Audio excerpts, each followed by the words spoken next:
बिस्मिल्लाहिर्रहमानिर्रहीम। अस्सलाम वालेकुम viewers, welcome back to my channel perfect veg with Fiza. तो आज की वीडियो में मैं आप लोगों के साथ 100% हलवाई स्टाइल कीमा कचौरी की रेसिपी शेयर कर रही हूँ। इतनी आसान बनने वाली आज की मेरी कीमा कचौरी की रेसिपी देख लेने के बाद आप लोग मास्टर बन जाएंगे परफेक्ट स्टाइल कीमा कचौरी बनाने में। तो करना आप लोगों ने क्या है, वीडियो का कोई भी पार्ट स्किप नहीं करना, वीडियो को एंड तक देखना है। और चैनल पर नए हैं तो चैनल को ज़रूर सब्सक्राइब कर लीजिए इसी तरीके से मज़ेदार वीडियोस देखने के लिए मेरे चैनल पर, और सब्सक्राइब कर लीजिएगा और साथ ही बेल आइकन को दबा लीजिएगा। इससे क्या होगा कि मेरी आने वाली रेसिपीज़ का नोटिफिकेशन आप लोगों को सबसे पहले मिला करेगा।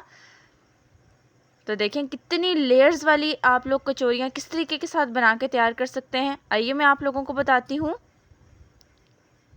वीडियो अच्छी लगती है तो वीडियो को लाइक करिए। तो चलिए आइए वीडियो स्टार्ट करते हैं। सबसे पहले आप लोगों ने एक पैन ले लेना है, इसमें 3 टेबलस्पून आप लोगों ने कुकिंग ऑयल ले लेना है। अब इसमें हम लोगों ने खड़े मसाले ऐड कर दिए हैं, 1 टीस्पून ज़ीरा, हाफ़ टी स्पून साबित काली मिर्चें और हाफ़ टी स्पून ही इसके अंदर हम लोग लौंग ऐड करेंगे। और ये सारे खड़े मसाले ऐड करने के बाद 1 से 2 मिनट तक अच्छे से ऑयल में फ्राई कर लें। उसके बाद आप लोगों ने इसके अंदर कीमा ऐड करना है। हम लोग यहाँ पे 1 पाव के करीब कीमा ऐड कर रहे हैं और 1 पाव कीमे से हम लोग इतनी ढेर कचौरियाँ बना के तैयार करेंगे। कीमा ऐड करने के बाद आप लोगों ने इसको अच्छे से फ्राई कर लेना है जब तक कि इसका जो कलर है वो पिंक से फुल वाइट हो जाए। और उसके बाद आप लोगों ने इसके अंदर 1 टीस्पून लहसुन क्रश करके ऐड कर देना है। आप लोग चाहें तो लहसुन अदरक का पेस्ट भी इसके अंदर क्रश करके ऐड कर सकते हैं। और वो ऐड करने के बाद आप लोगों ने इसको 1 से 2 मिनट तक और अच्छे से फ्राई कर लेना है। उसके बाद हाफ़ टी स्पून नमक इसके अंदर ऐड कर दें, हाफ़ टी स्पून लाल मिर्च पाउडर इसके अंदर ऐड करेंगे, हाफ़ टी स्पून ही हम लोग इसके अंदर हल्दी पाउडर ऐड कर देंगे, 1 टीस्पून क्रश किया हुआ धनिया, और ये मेरे पास साबुत धनिया है, उसको हम लोग हल्का सा क्रश करके तब इसके अंदर ऐड करेंगे। इससे जो इसका फ्लेवर है ना, नेक्स्ट लेवल बनेगा। आप लोगों ने इसी तरीके से ऐड करना है। सारे मसाले ऐड करने के बाद अच्छे से इसे भून लेंगे 1 से 2 मिनट के लिए। और उसके बाद हम लोग इसके अंदर 1 टीस्पून कुटी हुई लाल मिर्च ऐड करेंगे, हाफ़ टी स्पून गरम मसाला और हाफ़ टेबल स्पून इसके अंदर जाएगा चाट का मसाला। तो ये सारी मेजरमेंट्स आप लोगों ने देख लेनी है और इस हिसाब से आप लोगों ने इसके अंदर ऐड करनी है। अब इसके अंदर हम लोग प्याज ऐड करेंगे। तो प्याज मैं ऐड कर रही हूँ चॉप करके हाफ़ कप के बराबर। अगर आप लोग बहुत ज़्यादा कचौरियाँ बना रहे हैं तो क्वांटिटी सेम रहेगी, उसको आप लोगों ने डबल कर लेना है, ठीक है। और ये देखिए अब मैं 1 से 2 टेबल स्पून इसके अंदर पानी ऐड कर दूंगी और पानी ऐड करने के बाद इसको अच्छे से मिक्स करके ढक्कन लगा के छोड़ दूंगी 20 से 25 मिनट के लिए, जब तक कि ये अच्छे से कीमा भी हमारा गल जाएगा और बहुत अच्छे से सॉफ्ट हो जाएगा। तो यहाँ पर देखिए बहुत अच्छा से कीमा गल चुका है। अब इसके अंदर हम लोग 2 टेबल स्पून धनिया ऐड कर देंगे चॉप करके और 1 टेबल स्पून इसके अंदर जाएगी हरी मिर्चें, और हरी मिर्चों को भी हम लोग चॉप कर लेंगे। अब एक दफ़ा इसको अच्छे से मिक्स कर दें और अब आप लोग इसको किसी प्लेट में रख दें ठंडा होने के लिए। और जब तक ये ठंडा होता है हम अपने नेक्स्ट स्टेप की तरफ चलते हैं, जो कि बहुत ही इंपॉर्टेंट है।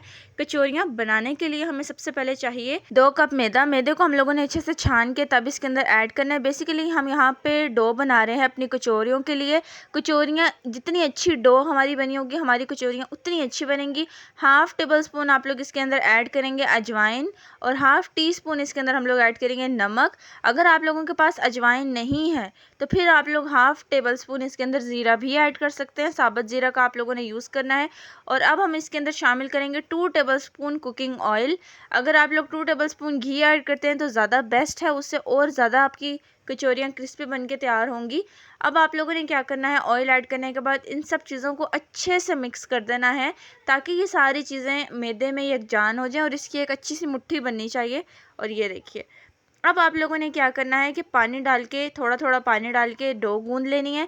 यहाँ पे इम्पॉर्टेंट टिप बताना चाहूँगी कि आप लोगों ने कचौरियों की जो डो है उसको बहुत ज़्यादा हार्ड भी नहीं गूंदना और इसको बहुत ज़्यादा सॉफ्ट भी नहीं गूंदना, नॉर्मल जो है ना वो डो होनी चाहिए। तो ये देखिए आप लोग, और ये बहुत फ्लेक्सिबल होनी चाहिए, इसके अंदर कोई भी गुठली नहीं होनी चाहिए, बहुत स्मूथ सी आप लोगों ने डो बनानी है। और बहुत इंपॉर्टेंट कि आप लोगों ने डो को रेस्ट पे छोड़ना है 25 मिनट के लिए।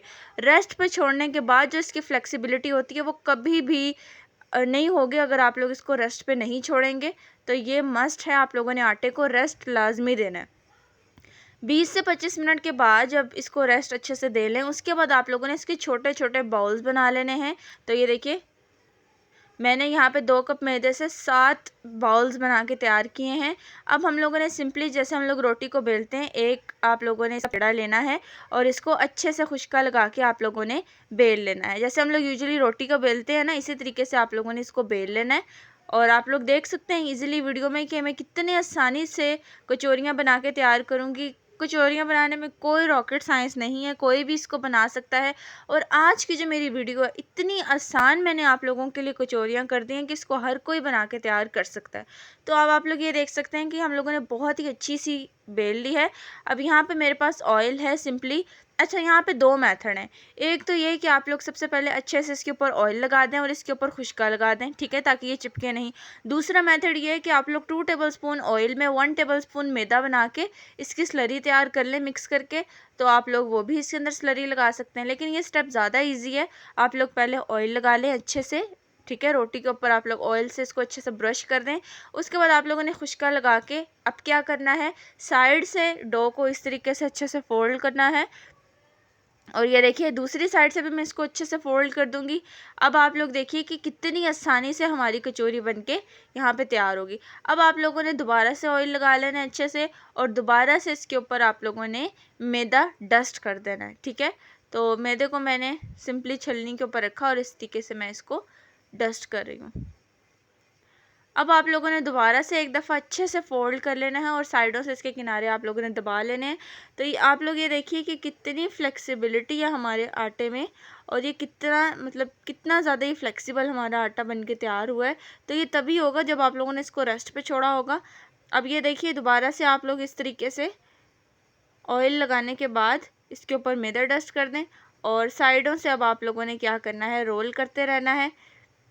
अच्छा, हम लोग ये ऑयल और मैदा क्यों लगा रहे हैं, इससे जो हम लोग इसको फोल्ड करेंगे ना तो इसकी लेयर्स आपके आपस में चिपकेंगी नहीं।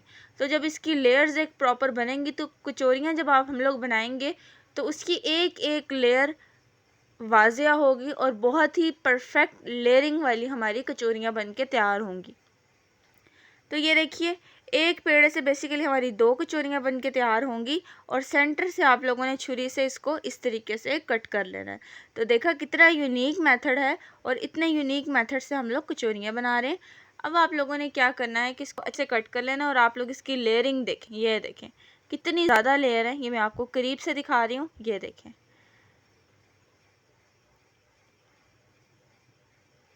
अब आपने क्या करना है कि एक इस तरीके से लेना है और इसका पार्ट और इस तरीके से आप लोग इसको उंगलियों की मदद से प्रेस करते रहिए, ये देखें।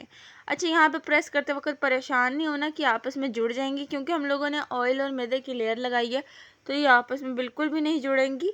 अब आप लोगों ने बेलने की मदद से इसको अच्छे तरीके से बेल लेना है और इसको इस तरीके से आप लोग बेल लीजिए, ये देखें।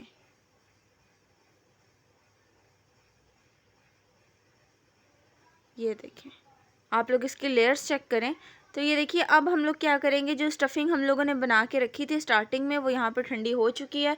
तो यहाँ पे मैं 2 टेबलस्पून स्टफिंग का यूज़ कर रही हूँ। आप लोगों को अंदर स्टफिंग ज़्यादा रखनी है तो आप लोग ज़्यादा रखिए, कम रखनी है तो आप लोग कम रखिए, ये टोटली आप पर डिपेंड करता है। लेकिन 2 टेबलस्पून बिल्कुल नॉर्मल है। तो इस तरीके से आप लोगों ने इसको फोल्ड करते हुए इस तरीके से हाथों की मदद से आप लोगों ने बना लेना है, ठीक है, ये देखें। तो ये कितने आसानी से हमारी कचौरी बनके तैयार हो चुकी है, ये बहुत ही आसान है, ये देखें। अब आप लोगों ने इसको ऊपर से इस तरीके से थोड़ा सा प्रेस कर देना है और ये लीजिए बहुत ही ज़बरदस्त सी हमारी कचौरी बनके तैयार हो चुकी है। और आप बाहर से इसकी लेयर्स चेक करें। अब जब आप लोग इसको फ्राई करेंगे ना तो तब जो है ना एक एक लेयर बिल्कुल वाजिया होगी। तो ये देखिए सारी कचौरियाँ मैंने इस तरीके से बना के तैयार कर ली हैं। अब बारी आती है इसे फ्राई करने की। तो हम लोगों ने मीडियम ऑयल पे इसको फ्राई करना है।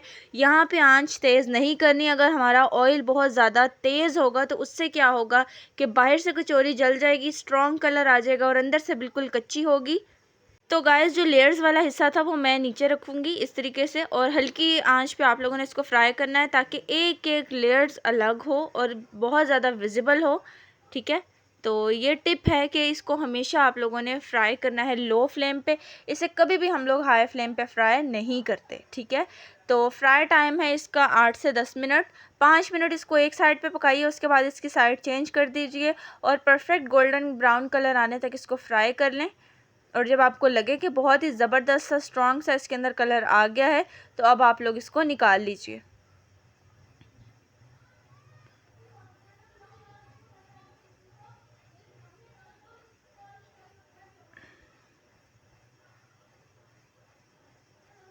तो गाइस यहाँ पे देखिए बहुत ही सा गोल्डन ब्राउन कलर आ चुका है और ये देखिए इसको मैंने बहुत ही लो फ्लेम पे फ्राई किया है और ये देखें आप लोग देख सकते हैं कि कितनी ज़बरदस्त हमारी लेयर्स बन के तैयार हुई हैं। ये देखें मैं आपको ये करीब से दिखा रही हूँ। तो चलिए अब बारी आती है डिश आउट करने की। तो ये रही जी फाइनल लुक। उम्मीद करती हूँ मेरी आज की रेसिपी आप लोगों को बहुत पसंद आई होगी। इतनी ज़बरदस्त कचौरियों की रेसिपी थी और आप लोग लेयर्स देखें। अभी मैं आगे चल के आप लोगों को इसको तोड़ के भी दिखाऊंगी कि अंदर से इसकी क्या कंडीशन है और बहुत ही परफेक्ट लगती है। ये बच्चों बड़ों सभी की फेवरेट है। तो आप लोग इस रेसिपी को ज़रूर ट्राई कीजिएगा और इसका फीडबैक मुझे लाजमी दीजिएगा कि आपकी ये रेसिपी कैसी बनी है। इंशाल्लाह ताला मिलूंगी मैं आप लोगों के साथ एक नई वीडियो में। तब तक के लिए अपना बहुत सारा ख्याल रखिए, दुआओं में याद रखिए और इसी तरीके से मेरी रेसिपीज़ देखते रहिए। तब तक के लिए इजाज़त दीजिए। अल्लाह हाफिज़। Thanks for watching my video guys. अल्लाह हाफिज़। Take care.